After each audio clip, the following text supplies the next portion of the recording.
Assalamualaikum.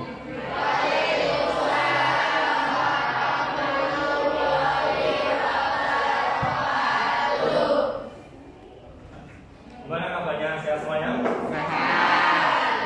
Ya, untuk mengawali pelajaran kali ini, terlebih dahulu kita berdoa dulu. Kelasnya siapa?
Kelas kita dipandang nyaman dan aman dan tentram.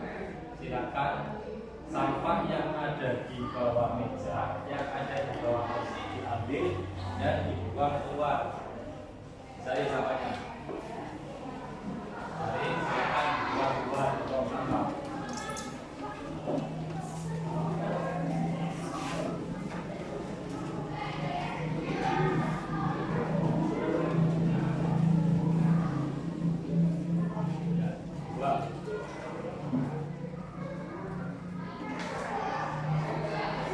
Selanjutnya Pak Guru akan mengajak kehadiran kalian semuanya.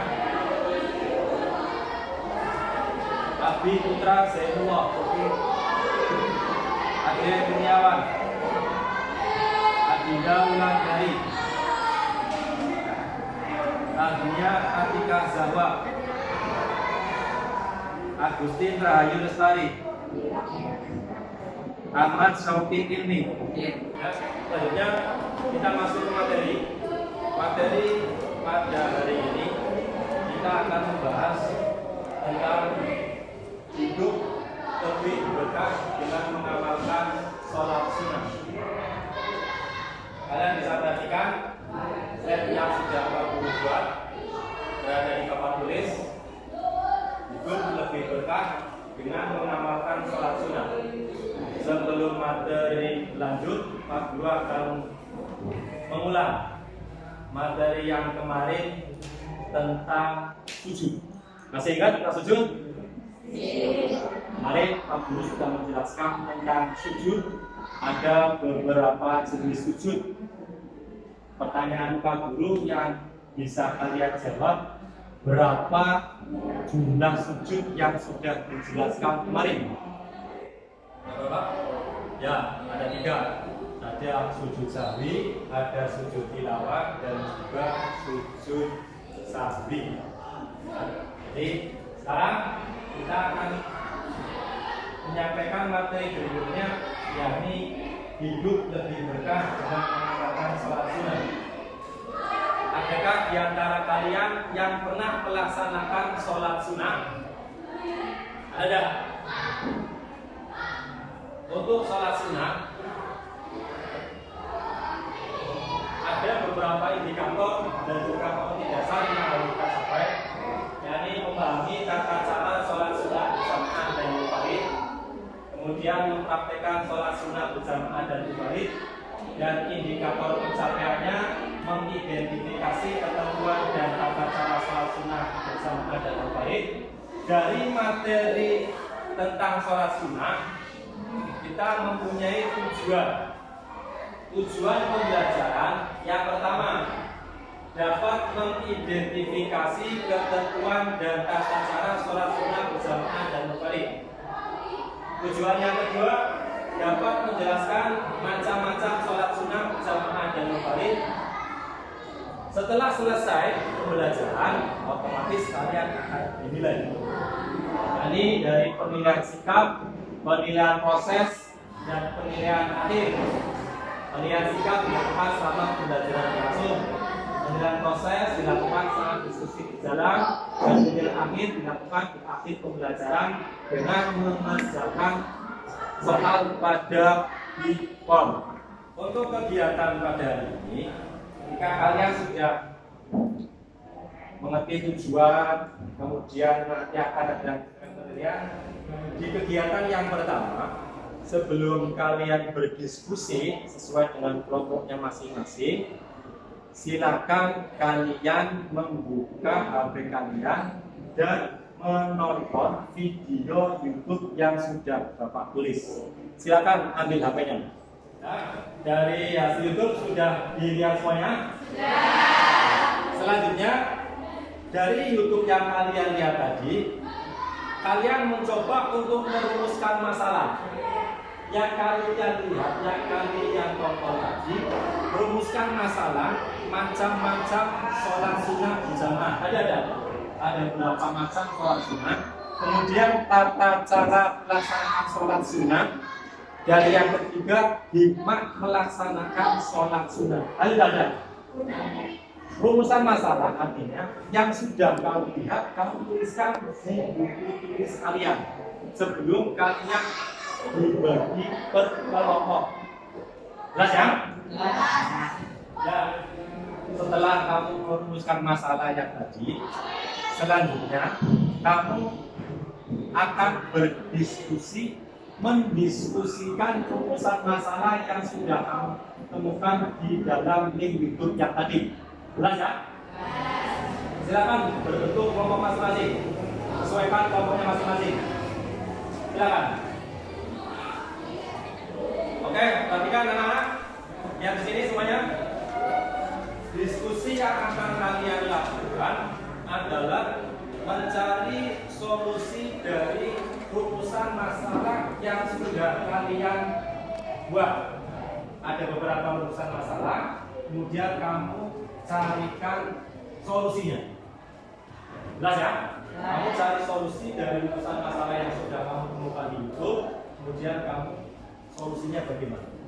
Dan nanti setelah ketemu dengan solusinya, kalian akan mempresentasikan di depan satu kelompok, mengusulkan satu anak untuk mempresentasikannya. Dan setelah kalian mendiskusikan tentang sholat sunnah berjamaah dan mubahin, selanjutnya kalian akan mempresentasikan hasil diskusi kalian. Tadi sudah ada 8 kelompok yang sudah didiskusikan. Sekarang dari kelompok yang pertama yang akan mempresentasikan siapa? Ya, silakan. Maju sini mas. Presentasikan hasil diskusi kelompok kalian. Yang lain dengarkan hasil diskusinya, kemudian dipersiapkan apa yang akan ditanyakan. Ya, silakan. Selanjutnya dari kelompok lain yang akan mengomentari atau yang akan menanyakan, silakan. Siapa? Ya, dari kelompok berapa? Ya, dari kelompok 2. Silakan, tanyakan. Oke, ini presentasi dari kelompok yang pertama diwakili oleh Mas Wahyu. Beri aplaus. Selanjutnya perwakilan dari kelompok yang kedua diwakili oleh siapa? Elisa. Silakan Mas Juna.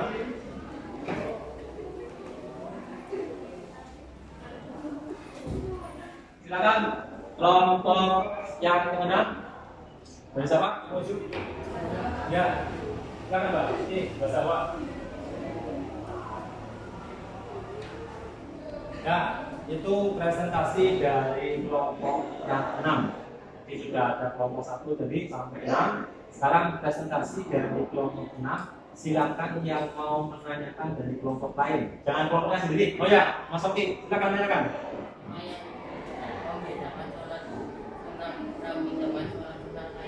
Ya, Untuk yang terakhir, silakan dihapus yang semeriah-meriahnya.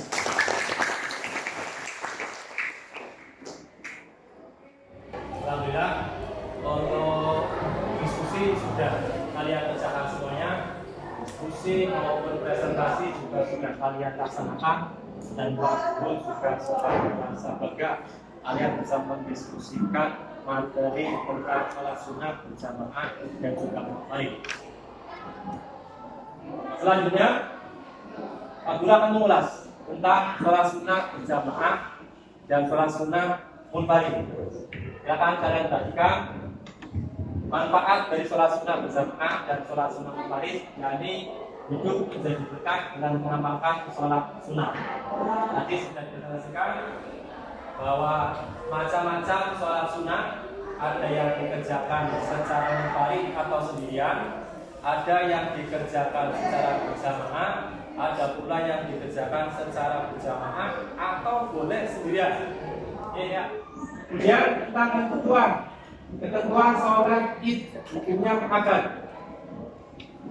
dilaksanakan bersamaan ketika sholat Idul Adha maupun Idul Fitri dikerjakan secara bersamaan, tidak didahului adzan dan iqamah, dilaksanakan 2 rakaat.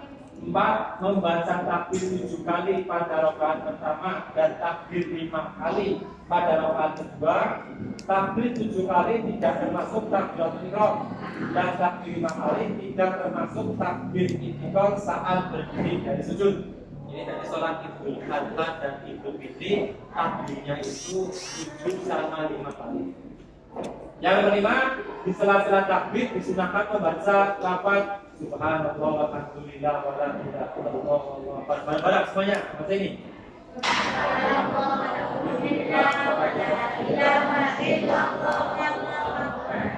Yang benar, imam mengeraskan bacaan. Dan yang ketujuh, setelah selesai sholat Idul Fitri dilanjutkan dengan khotbah yang sama seperti khotbah Jumat, tapi ada bedanya terletak pada takbir. Selanjutnya, perbedaan Idul Fitri dan Idul Adha. Idul Fitri dikerjakan di tanggal 1 Syawal, sedangkan Idul Adha dikerjakan pada tanggal 10 Dzulhijjah sesudah terbit matahari. Bahasa kaliannya sholat Idul Fitri dan sholat Idul Adha. Idul Adha berarti bergaji. Paham ya? Kemudian tentang cara pelaksanaan sholat Idul Fitri maupun sholat Idul Adha, pelaksanaannya niat. Dapat semuanya ya? Dapat niatnya. Sholli sunatan Idul Fitri rakaataini lillahi ta'ala. Sholat Idul Adha niatnya sholli sunatan Idul Adha rakaataini lillahi ta'ala. Barang-barang baca sholat, baca niat sholat Idul Fitri yang paling atas. Bismillah.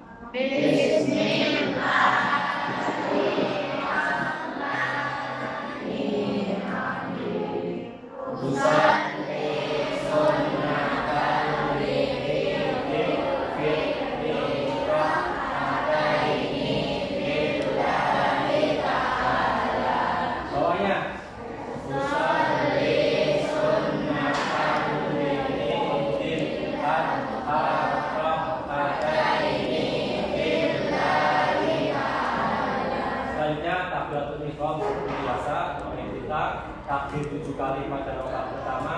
Nomor 4, di sela-sela takbir disunahkan membaca tasbih yang tadi. Alhamdulillah wala ilaha illallah. Nomor 5, takbir 5 kali pada rakaat yang kedua. Selanjutnya, sholat yang dikerjakan secara berjamaah ada sholat tarawih.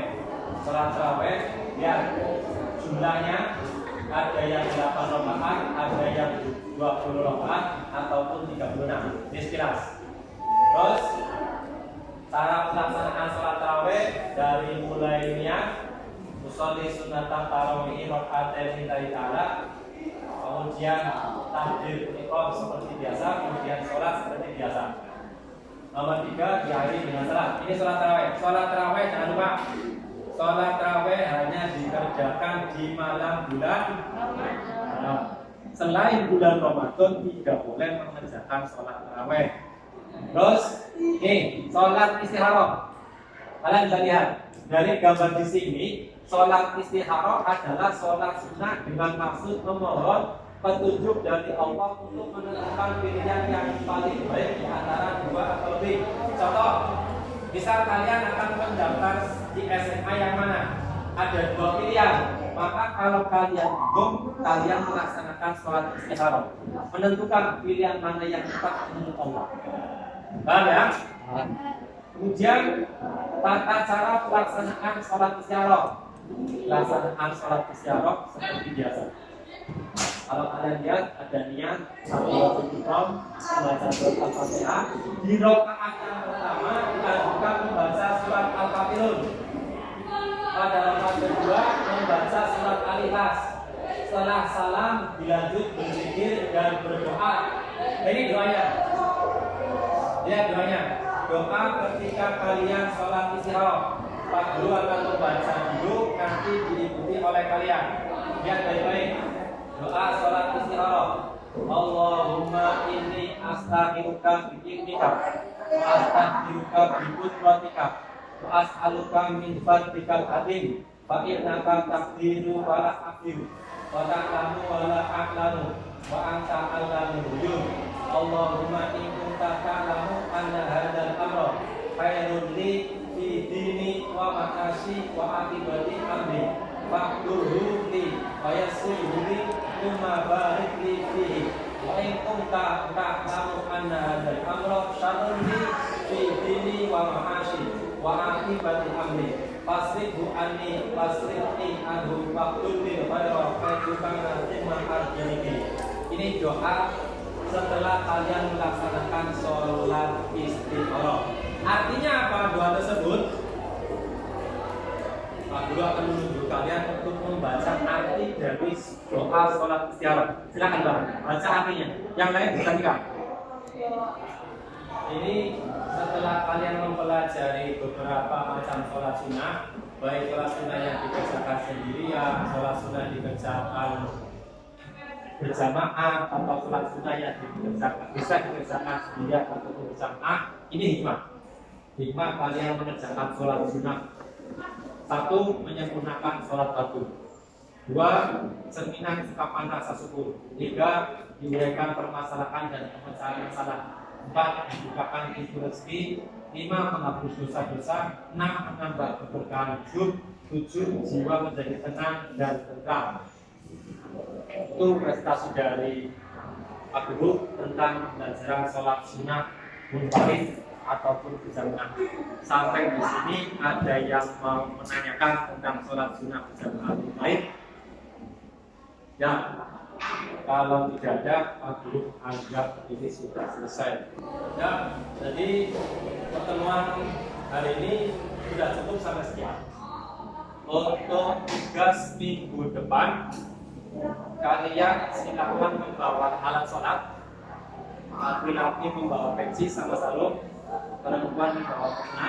Kita akan mempraktekkan sholat istikharah, sholat yang dikerjakan secara sendiri atau munfarid.